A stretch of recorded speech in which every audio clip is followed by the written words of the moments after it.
আসসালামু আলাইকুম। কেমন আছেন সবাই? আশা করি ভালো আছেন। আলহামদুলিল্লাহ আমরা অনেক ভালো আছি। এই ছিল ছোট্ট একটা কেক, হাফ পাউন্ডের মতন হবে। একটা জঙ্গল থিম কেক। এই কেকটা আমার নাতির জন্য বানাইছিলাম।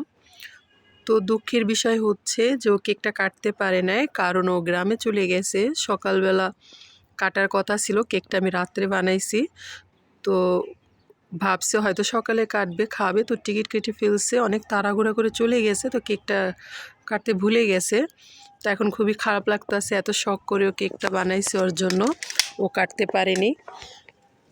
তো কেকটা কেমন হয়েছে, একবারে ছোট্ট একটা কেক, হাফ পাউন্ডের। আর এই থিমগুলো আমি ফার্স্ট বানাইছি, কারণ এই জঙ্গল থিম দিয়ে কেক কীভাবে বানায় আমি জানি না, হয়তো এভাবেই বানায়। তো কেকটা কেমন হয়েছে, অনেক ছোট্ট একটা কেক। তো ভালো থাকবেন সবাই, আল্লাহ হাফিজ।